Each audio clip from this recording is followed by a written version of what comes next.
नमस्कार साथियों, आप सबों को एमके सा मैथ्स चैनल पे जो है दिल खोल कर स्वागत है। तो जैसा कि आप सबों से हमने जो है कहा था कि प्रॉफिट एंड लॉस का जो है बहुत ही धांसू वीडियो लेकर आ रहा हूं, तो वह समय अब आ गया है और आपको अब मिलेगा। तो हम लोग प्रॉफिट एंड लॉस, कॉपी कलम लेके बैठिएगा और शानदार तरीके से नोट्स बनाइएगा, उसके बाद जो है पूरी तरह से मजा आएगा। तो हम लोग जो है इस पर चर्चा करेंगे। और गणित में अगर आपको कुछ भी नहीं आता है फिर भी आपको समझ में आएगा। इस बात को जो है हम लोग साथी पूरी तरह से समझ लीजिएगा कि कुछ भी नहीं आता है फिर भी आपको समझ में आएगा। तो प्रॉफिट एंड लॉस हम लोग चलेंगे एकदम सभी कंपटीशन एग्जाम के लिए रामबाण साबित होगा। एसएससी सीजीएल के लिए भी है, जीडी के लिए भी है, वहां पर सी टेट के लिए भी, बी टेट के लिए भी है, रेलवे के लिए भी है, बैंक के लिए, सभी कंपटीशन एग्जाम के लिए वहां पर जो है रामबाण साबित होगा साथियों। तो हम लोग चलते हैं, शुरू करते हैं। Profit and loss, profit and loss.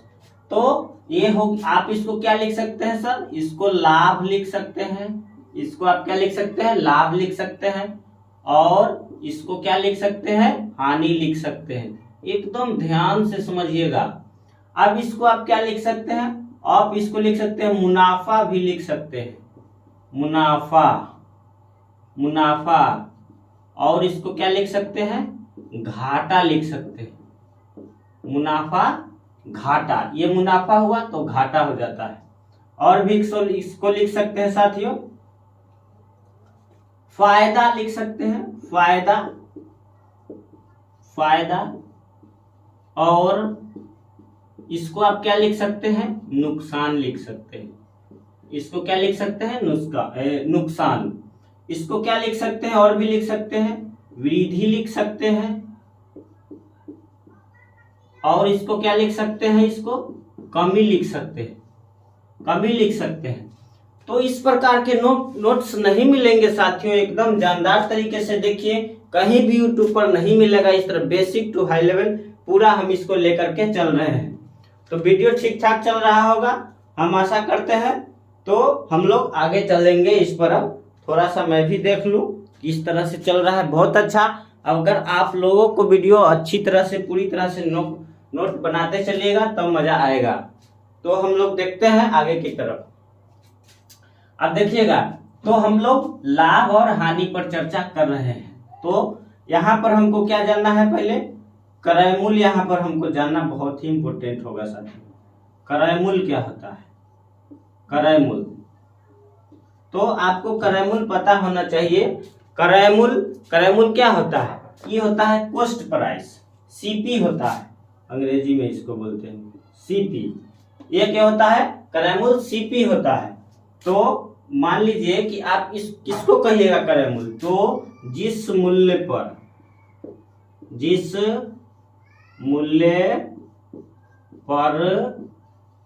कोई वस्तु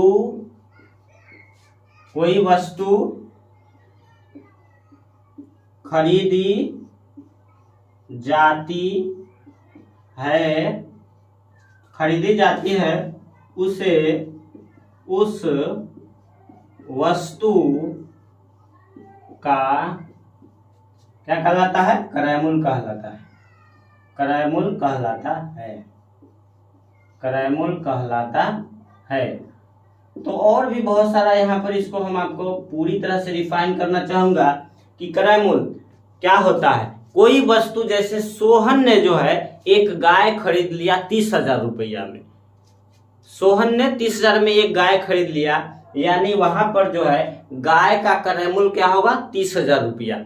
आपने ये मार्कर देख रहा है, ये मार्कर हमने वहां पर दुकान से जा करके और 35 रुपए में जो है खरीद लिया हूँ। थोड़ा सा ये सब उड़ रहा है, नाइट का समय है। आप लोग के लिए हम बहुत मेहनत करते हैं। चैनल को सब्सक्राइब अपने साथी में भी बांटिएगा अगर अच्छा लगे तो। देखिए बहुत सारा गर्मी है और हम आपको जो है इस तरह से जो है, तो ये हम जो है 35 रुपया में दुकान से खरीद लिए।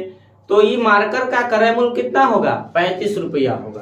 तो यानी कोई वस्तु को अपना बनाने के लिए, कोई वस्तु को अपना बनाने के लिए जिस मूल्य पर उसे हम लोग खरीदते हैं अपने जेब से पैसा लगा करके, कहाँ, अपने जेब से पैसा लगा करके, जैसे इसको हमको खरीदना है तो इसको हम अपना बनाएंगे कैसे, जेब से पैसा निकालेंगे और दुकानदार से खरीदेंगे, तब नहीं हमको अपना बनेगा, उसके बदले में हमको उसको पैसा देना पड़ेगा, तब जो है ये हमको ये खरीदाएगा। तो खरीदा गया तो ये क्रय मूल्य हो गया, यानी ये हमारे लिए क्रय मूल्य हो गया, खरीद लिए था।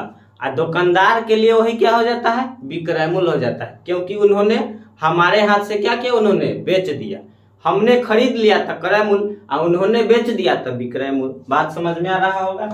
तो हम लोग इस क्रय मूल्य को हम लोग समझे, जिस मूल्य पर कोई वस्तु खरीदी जाती है उसे उस वस्तु का क्रय मूल्य कहलाता है।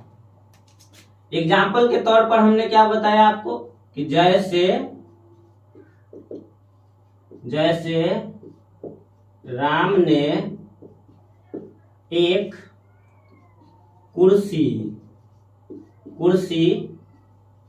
300 रुपए में खरीदा। तो यहाँ पर क्या हो जाएगा, कुर्सी का जो है यहाँ पर साथियों क्रय मूल्य कितना होगा, यहाँ पर 300 रुपया जो हो जाएगा कुर्सी का क्रय मूल्य। थोड़ा सा हम मिटाने वाला वहां बगल से हम ले लें तो कोई दिक्कत नहीं होना चाहिए, ताकि फिर वहां पर जो है हम लोग आगे की तरफ जो है फिर हम बढ़ेंगे।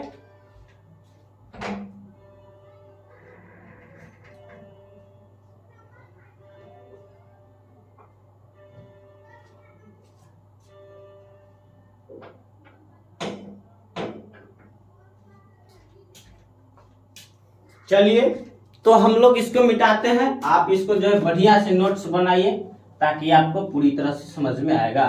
तो ये हो गया साथियों क्रय मूल्य। क्या हो गया, क्रय मूल्य। तो क्रय मूल्य समझ में आ गया होगा। अब विक्रय मूल्य पर चर्चा करते हैं।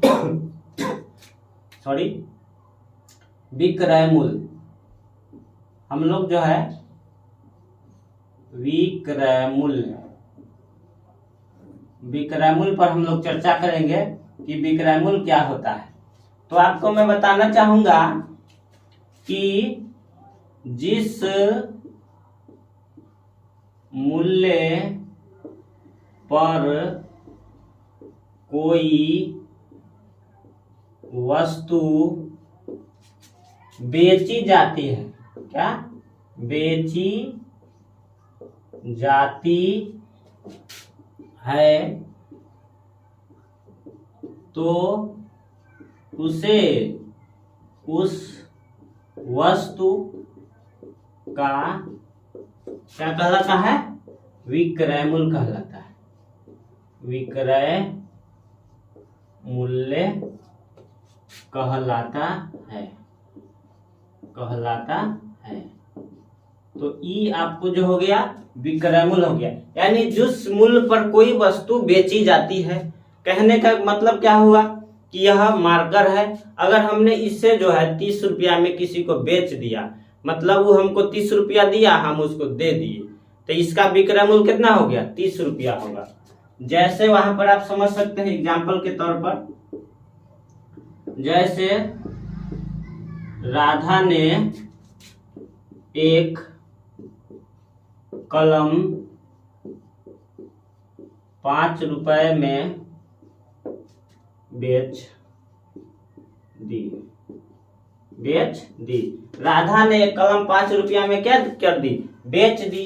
तो यानी कलम का विक्रय मूल्य कितना है, 5 रुपया है। तो ये साथी मेरे क्या हो जाएगा, विक्रय मूल्य हो गया। अब लाभ पर हम लोग जो है चर्चा करेंगे कि लाभ क्या होता है। अब देखिए, इसको लिखते चलिएगा नोट बना करके, क्योंकि ये सब जो है आपको कोई किताब में नहीं मिलेगा, मैंने खुद से इसको तैयार किया है आप लोगों के लिए। तो लाभ देखिए, जब क्रय मूल्य से विक्रय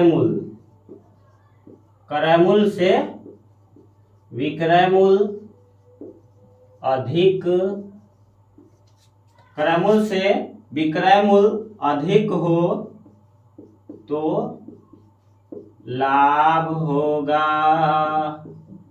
क्या होगा? लाभ होगा। जब क्रयमूल्य से विक्रयमूल्य अधिक हो तो क्या होगा? लाभ होगा। साथी मेरे थोड़ा सा यहाँ पर जो है क्या हो गया है, यहाँ पर जो है वीडियो का क्वालिटी जो है यहाँ पर लग रहा है डाउन हो गया, पता नहीं क्यों हो गया है इस तरह से।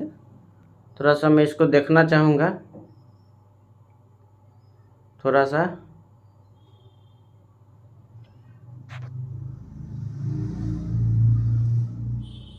पता नहीं क्या हो गया इसको। थोड़ा सा मैं इसको तो ये जो है खुद से इस तरह के कभी कभी हो जाता है। कैमरा तो बहुत धांसू है, आप लोग को भी लग रहा है।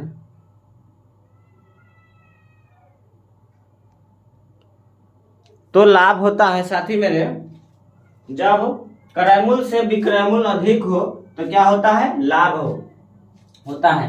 जैसे आपको समझने का प्रयास कीजिएगा कि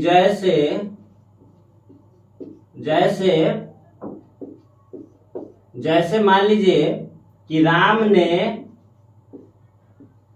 ने एक कलम